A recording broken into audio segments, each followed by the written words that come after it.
Okay, welcome to the public budget hearing. We need a motion at this point to enter into a public hearing, after which Dr. Morse will give a presentation about the budget. So, Denise?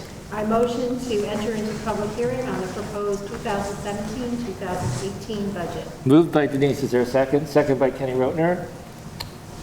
All in favor, please raise your hand. 7 in favor. Student rep, was he here? No. Okay, 7 in favor. So we are now in public session, in a public hearing. Dr. Morse, if you want to take over. Thank you, everyone, and for being present, especially our representatives from our communities who came out on this very pleasant evening, as opposed to Monday that was so doggone cold. The purpose of tonight's meeting is for the school board to share where we are in the budget process. This is an official hearing of the school board required by statute. So our agenda today is to do the presentation, as our chair has alluded to. When we're done doing the presentation, we'll open the public hearing to questions or comments, and then I'll ask the board, after all the comments are done, whether they have any further actions they want to take toward the budget this evening, at which point either they do or don't. Wherever they're done, once they're done with whatever actions they want to take, we'll adjourn. So let's get to it.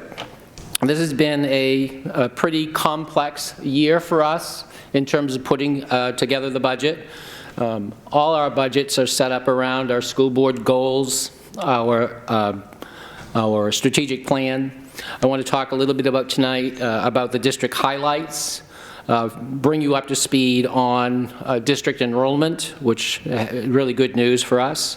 Then talk about the budget that we are going to propose, and then address the various articles that support the budget that the community will vote on in March.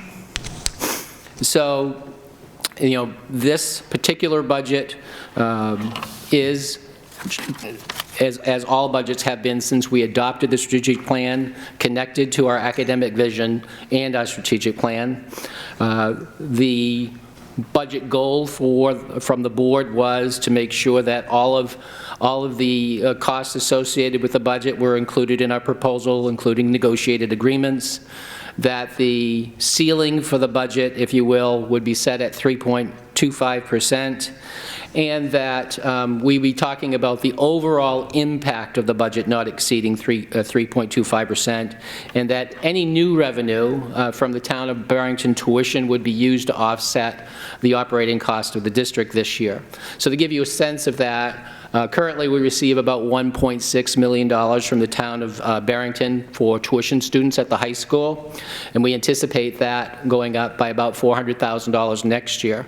So currently, we're using 100% of the tuition dollars from Barrington to offset taxes. Next year, we'll still use $1.6 million, but we're going to need to use the additional tuition dollars to fund positions at the high school due to increased enrollment.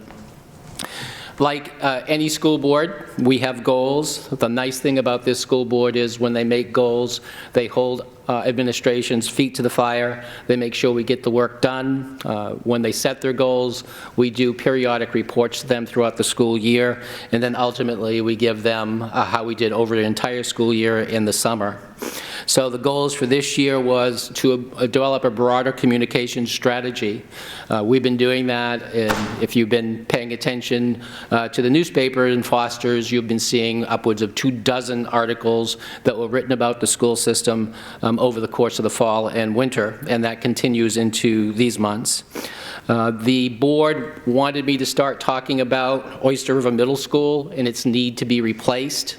So we've had several public meetings on that. Our middle school is 81 years old. It has served the district well, but costs of keeping that particular building open are becoming quite extraordinary. I'll give you today's example. In the library today, our temperature was about 62 degrees. So our maintenance supervisor, Jim Rizicki, went in, analyzed the situation, and it turns out that a circulating pump needs to be replaced. The particular pump is no longer made.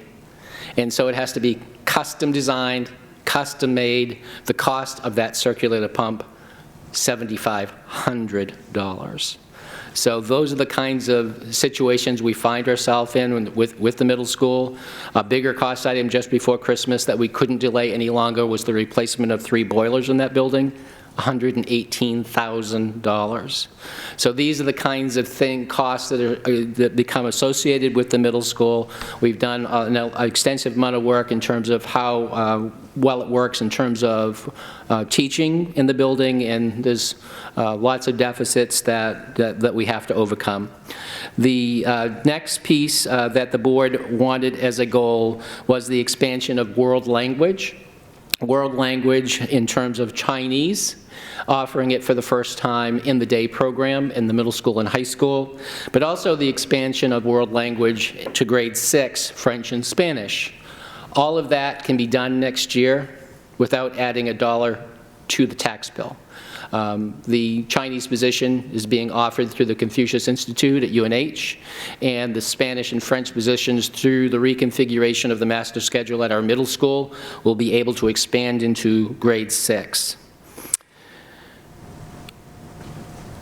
Continuing the board's goals, to engage the community in a dialogue about mental health and wellness.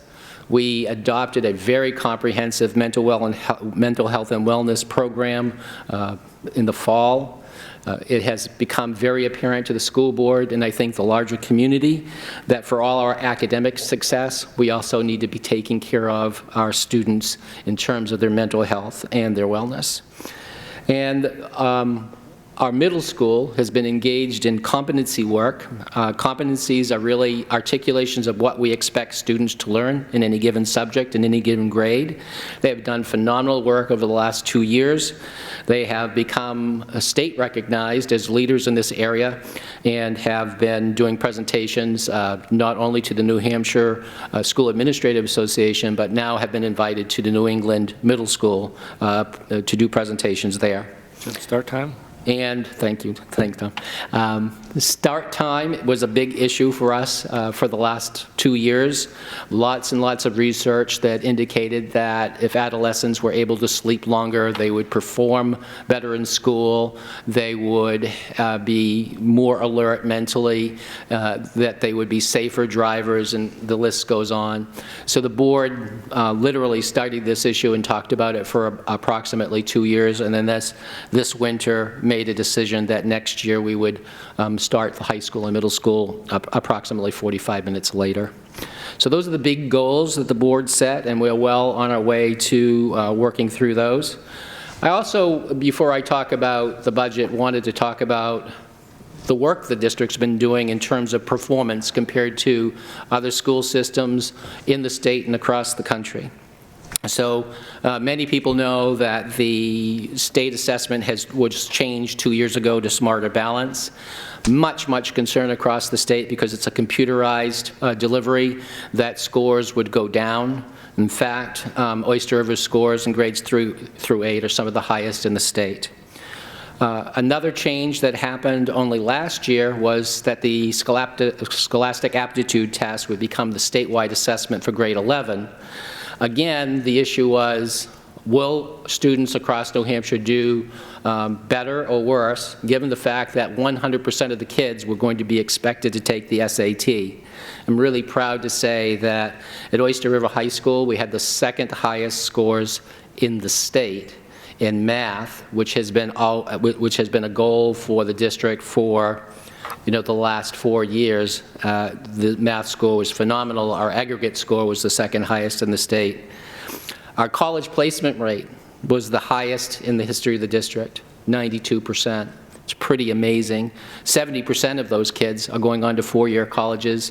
The remainder are choosing 3, 2, or 1-year programs.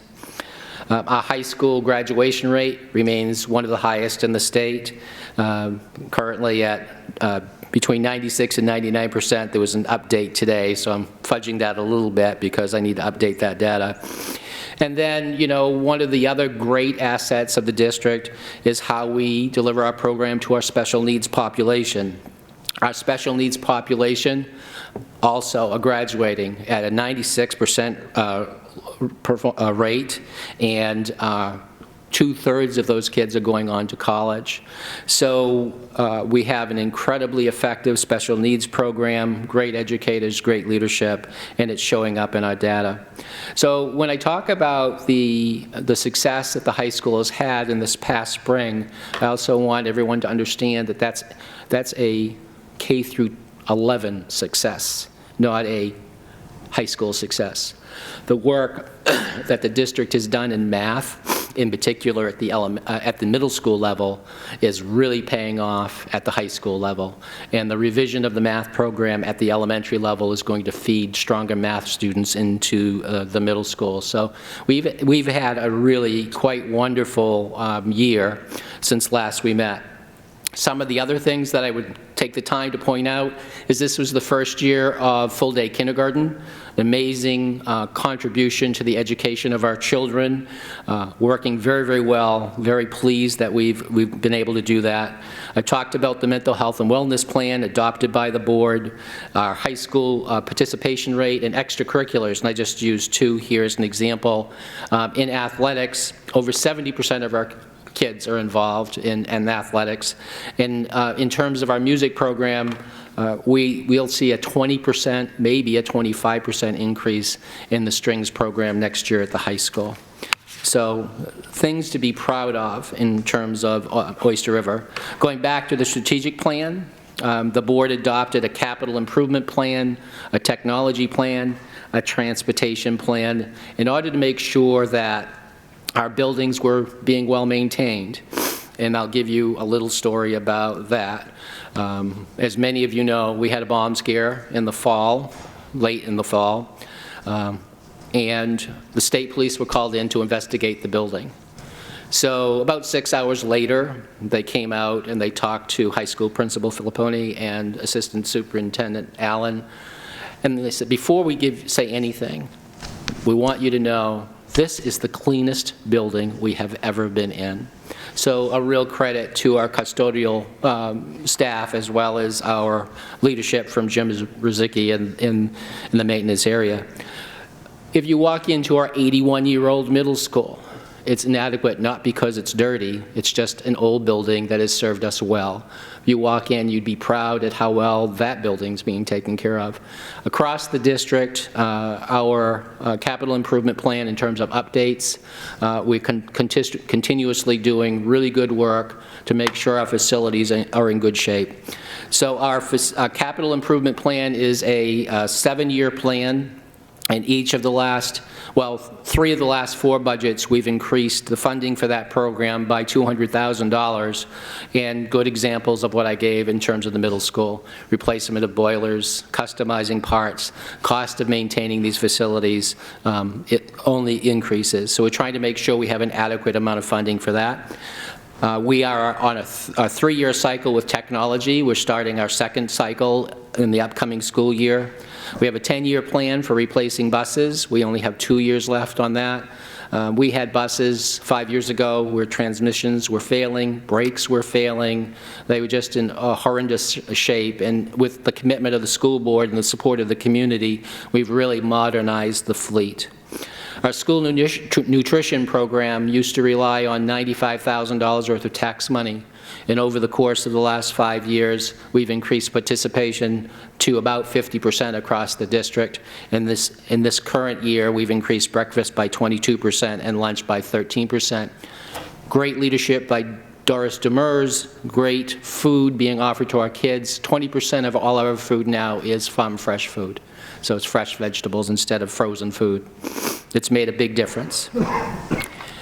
You know, when I became superintendent 5 years ago, there was grave concern about the loss of students. Projections showed the school system being under 2,000 students, well under 2,000 students. Well, I'm here to tell you that that has not materialized. Our total enrollment for this school year is 2,132 students. To show you the 5-year projections, All of our 5-year projections are over 2,000 students. It's a major turn for the district. At one point, the projections were showing a loss of over 400 students, and now they're showing a loss of about 100 students. Give it another couple years, and maybe there'll be no loss of students. So that's a major factor in terms of how we operate the district.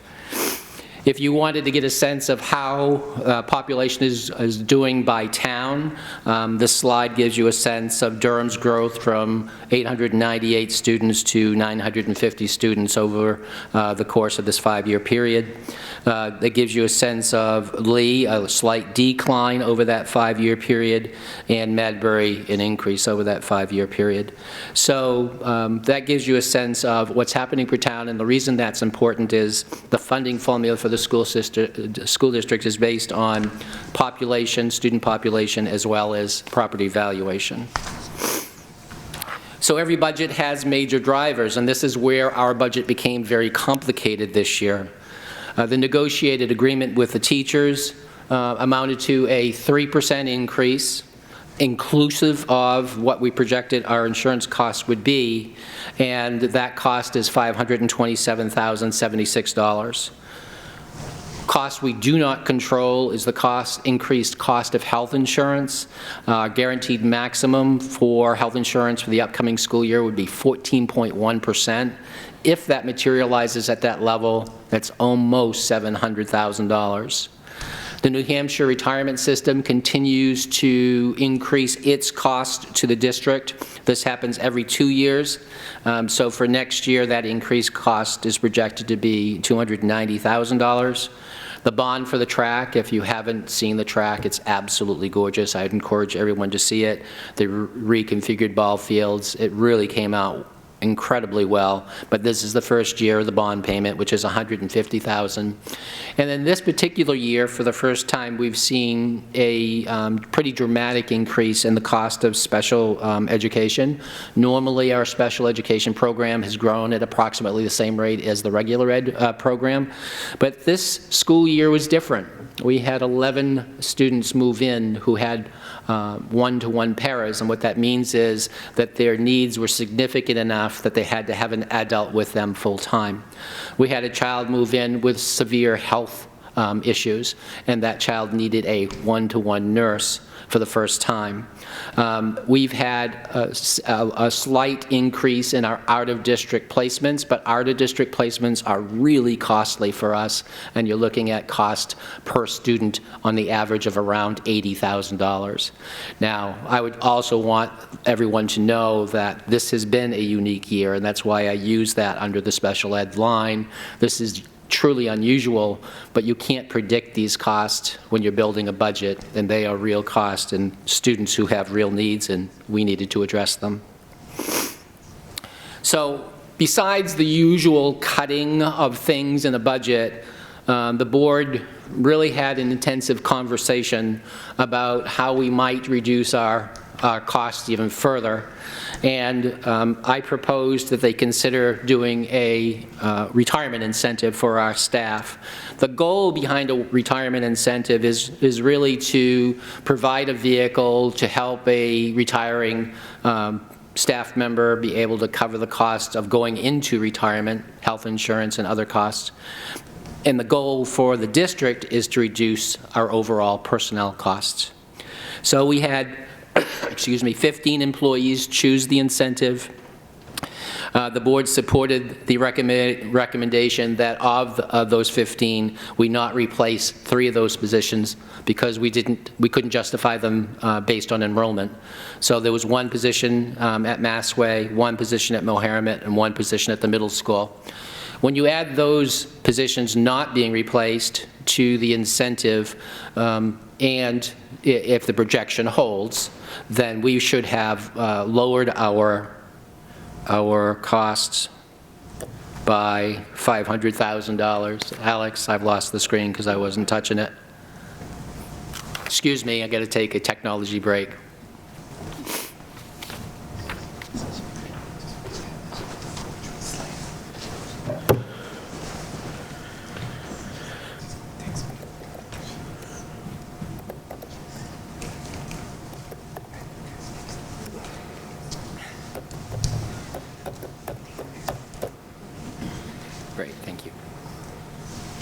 What's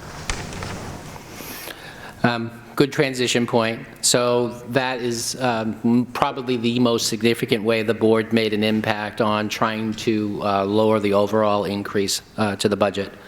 So this slide is really just giving you a sense of where the district has been over the last, looks like 6 years. In some of those years, we actually were able to accomplish negative growth. In other years, fairly modest growth. And stop doing that. So then we get into the actual budget, which is really what we're here to talk about. The general fund total is proposed to be $42,416,325. The teacher's article is $527,076, and when you add both of those together, it's a 4.7% increase, really, really significant, we know that. So the board identified additional revenue to use against the new budget, and this is the issue of impact. So the increase is absolutely 4.7%, but by the board identifying $643,759 to apply against the budget, the impact of this budget is 3.14% overall. This slide gives you a sense of, and it's one of those slides that I hope you can read because it's one you have to put a lot of information in, but it's the same information I gave you in terms of total impact, but by department. So you can see the growth at Massway, Moharrimet, and so forth all the way down. And in some cases, we were able to bring the growth down significantly, like at Moharrimet, the growth is only $11,908. But that was because we didn't replace a teacher at Moharrimet. So that's more of a detail of how we get to the 4.7%. This slide also is a kind of a busy slide, but I really want to emphasize this is an important slide. We're talking about the estimated, doggone it off, this is on a timer or something, Alex. The overall impact on the 3 towns as we project it today. So these are estimates, they're not actual. And what happens is that when we estimate this early, we tend to overestimate what the impact will be. So there will be an increase based on the school budget, based on our estimates, in the town of Durham by about 80 cents, in the town of Lee by about 66%, and Madbury actually will get a decrease this year, and I just want to point out that decrease is after 2 very, very difficult years in Madbury where the school budget impacted the small town greatly in the last 2 years. So this is a really important slide because this is the first time this has happened to us. If our budget was to fail, the default budget is actually higher than the proposed budget.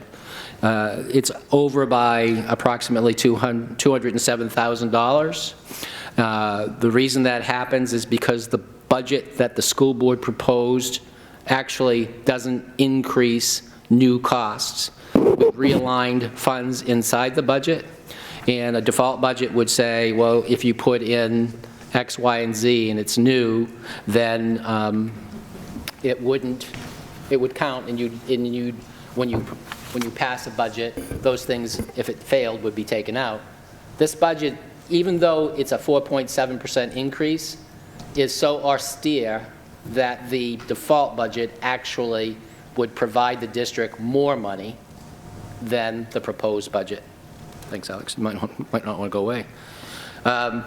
So that kind of gives you the summary of the warrant articles, of the budget. So just in terms of the warrant articles, warrant article 3, as proposed, would be the teacher warrant article, and that would require approval of the voters. Warrant article 4 allows us to appropriate up to $200,000 to fund our benefit stabilization fund. That wouldn't be from new tax dollars. That would be from unexpended balances or unanticipated revenues. Warrant Article 4 is Oh, that's the explanation, sorry. That's what threw me the last time. Warrant Article 5 discontinues the track fund because the track is built. We don't need it anymore. Warrant Article 6 is the closing of a bunch of miscellaneous accounts and just creating one article, the Facilities Development and Maintenance article. So we're trying to clean up a bunch of little things. Article 7 is just the summation article. It's basically taking all the numbers and working them through the approval process. So the summary is Article 7. And then we have a new article that we didn't have until about 3 o'clock yesterday. And that is, we received a citizen's petition to establish a football program at the high school. This was not a warrant or article from the board, but in any given budget year, citizens have the right to create their own warrants. And it only requires 25 signatures from registered voters to create a warrant. And it's okay, because we're towards the end of it. We have had that happen. The first step was to validate that the signatures were valid. We did that this morning. So we have a warrant article that would create football. The warrant article would ask that the district raise $5,000 towards football, and then the participants would raise funds, and then there would be fundraisers. So this article is an article that's totally sponsored by citizens in the community, has not been discussed by the school board, and we are at the point where I would be glad to answer any questions either of you have. Let me just stop there and be glad to answer questions. And if you speak loud enough, you may not have to go to the microphone. I'll just repeat it, so to save you guys a chance of having to get up. So you have the floor. Thank you. I'm Ann Knight, and I have a question about more the impact on the high school of the Barrington students, and that you have increased the number of the Barrington students, but I didn't hear clarification about what that means in terms of increased staffing, so that you're not using the funds to offset the taxpayer impact, but using them to pay for the increased staff. Thank you, Ann. And so I'm going to just repeat the essence of your question into the microphone because it's being taped. Ann had asked about the impact of the Barrington tuition students on the high school. So each year, Ann, the board looks at the enrollment at the high school and looks at the needs. This particular year, Suzanne Filipponi recommended that we needed to increase staffing, particularly in the freshman, sophomore elective area, because when the high school is growing, of course, it's growing from the freshman year forward. We have about 760 kids this year at the high school. Next year, we anticipate 800, maybe a little bit more, maybe a little bit less. It's going to be around that point. And so there were several positions that were promoted by the high school principal. One was to increase a 0.8 business position into a 1.0, so increasing it by 2/10 of a position to make it full-time. The other piece was to work with the students, so she did a student survey. She has been working through that student survey to try to figure out exactly what electives the freshmen and sophomores would be most interested in. And so the board, in the process, we agreed that we would put one position undefined into the high school account so that she would have time to work with the students and make sure that the electives that we put in were the electives that they would want. And then a third position, and I'm very excited about this, Ann, is a extended learning opportunity coordinator. It's not well known, and I'm really glad to be able to talk about it since you asked the question. When I came in, we had less than, I would say, 24 kids taking college courses or alternative courses to the high school programming. This year, we have over 111 kids taking college courses.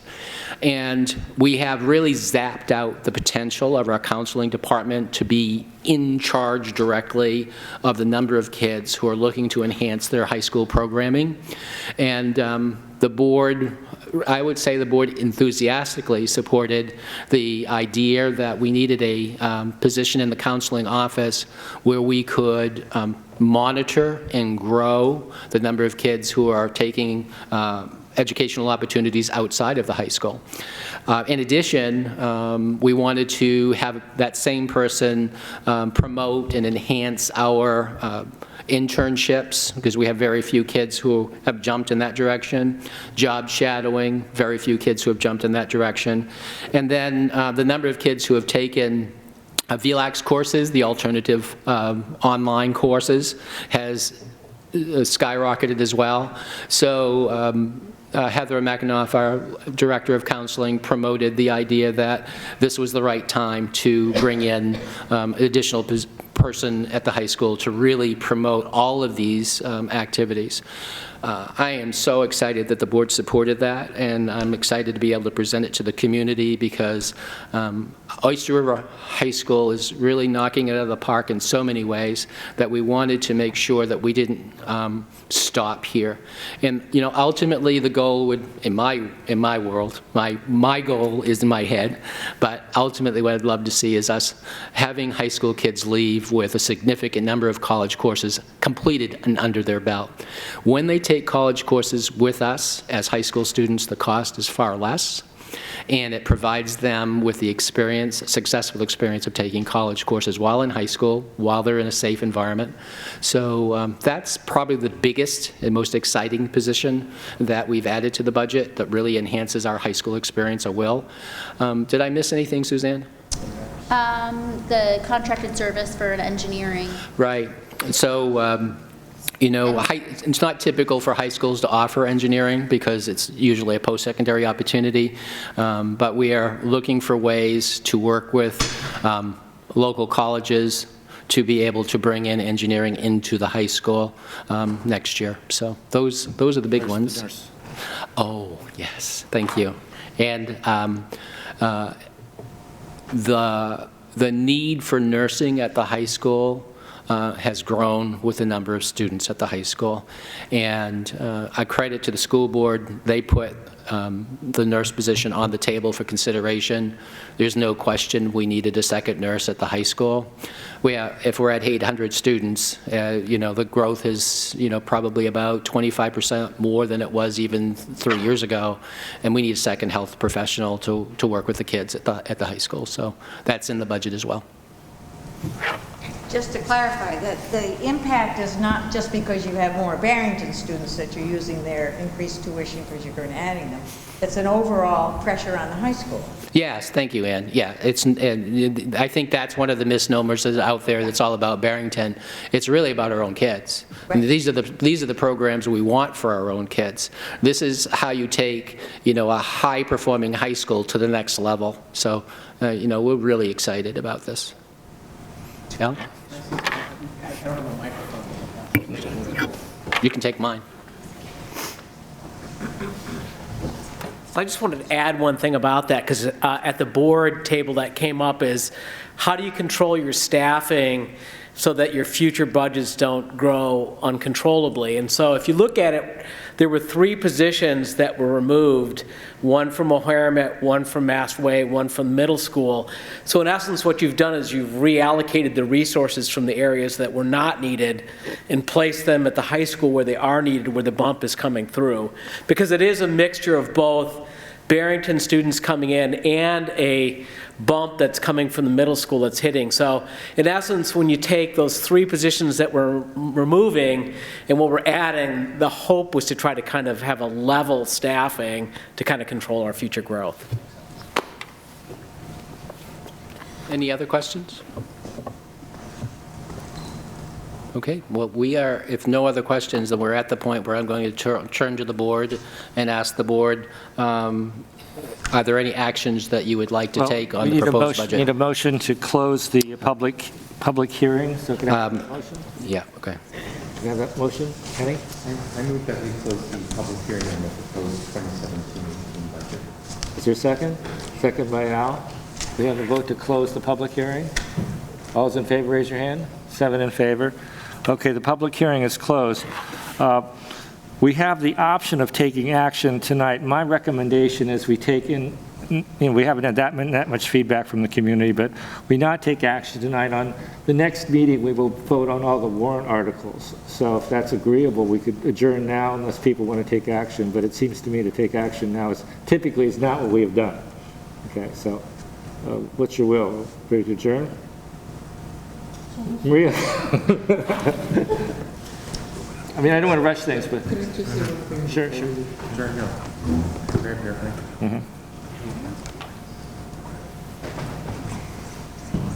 I just wanted to add to where we heard about the performance of our students and the success in getting to college. And just where I am in my life and watching my daughter and her friends, as well as seeing the community, as I know from my other involvements in the community, our successes extend way beyond our SAT scores or our placement in college. What I see that their kids when they left here of Oyster River, and now they're adults, and what they're contributing to our world is so significant. It adds that other layer. It's beyond the school. We're leading to the development of individuals that are just making our world better. And that's Anybody else? Maria? She moved to adjourn. Is there a second? Al? All those in favor of adjourning, please raise your hand. 7 in favor. We're adjourned. Thank you all for coming.